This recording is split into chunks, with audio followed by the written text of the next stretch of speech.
नमस्कार, मी तानाजी पिंपळे, जिल्हा उपाध्यक्ष आम आदमी पार्टी धाराशिव। सध्या आपण बघत आहात की महाराष्ट्रामध्ये मराठवाडा हे एक वेगळं राज्य करण्याची जी सध्या चळवळ चालू आहे ती अतिशय रास्त चळवळ आहे आणि मागणी पण आहे। याचं कारण असं आहे की आपण बघतो की जेवढं एखादं कुटुंब छोटं असेल, जेवढं एखादं गाव छोटं असेल, जेवढं एखादं स्टेट छोटं असेल, तेवढा त्या गावाचा त्या घराचा विकास होतो, डेव्हलप होतं चांगल्या पद्धतीने। जसं आपण बघतोय झारखंड आहे, मला वाटतं गोवा सुद्धा आहे, छोटं राज्य आहे हे सगळे। या राज्यांचा, तेलंगणा आता जास्त झालंय, या राज्यांचा अतिशय कमी कालावधीमध्ये मोठा विकास झालेला आहे, प्रचंड विकास झालाय। कारणच आहे की लोकसंख्येचा विषय घ्या, भौगोलिक विषय घेऊ, आपण सामाजिक घेऊया, वैचारिक घेऊया, सगळ्या गोष्टीचा विचार केला असता मराठवाड्याला आज वेगळ्या राज्याची अत्यंत आवश्यकता आहे। कारण आपण बघतोय पश्चिम महाराष्ट्र असेल किंवा जे काही महाराष्ट्राचे 5-6 विभाग केलेत त्याच्यामध्ये मराठवाडा जर वेगळा काढला तर आपल्याला असं लक्षात येतं की इथं सगळ्याच गोष्टीची कमतरता आहे।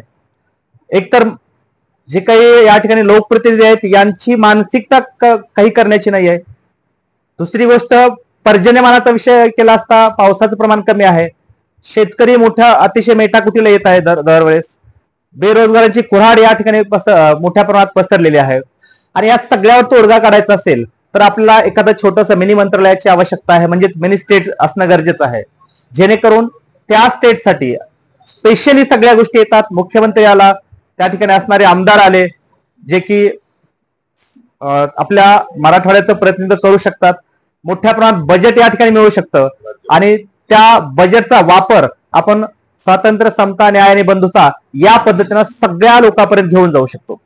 आणि हे जर करायचं असेल तर आपल्याला हे सांगण्याची गरज नाहीये की जेवढं स्टेट छोटा असेल तेवढा विकास मोठ्या प्रमाणात होणार आहे।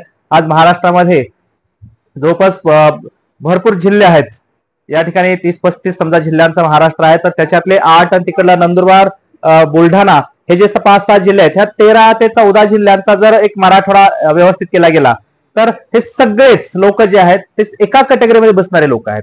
आणि याच्यामुळे या लोकांना शासनाला एका विशिष्ट कॅटेगरीमध्ये घेऊन त्यांना विकासाच्या प्रवाहात कसं नेता येईल यासाठी हे प्रयत्न करू शकतात आणि हे प्रयत्न चांगल्या पद्धतीने यशस्वी होऊ शकतात। जर आपल्याला मराठवाडा हा वेगळा स्टेट, वेगळं राज्य पाहिजे आहे असं वाटत असेल तर निश्चित आपण यावर विचार करावा आणि या चळवळीमध्ये आपण सर्व लोकांनी सामील व्हावे, एवढी माझी विनंती। धन्यवाद।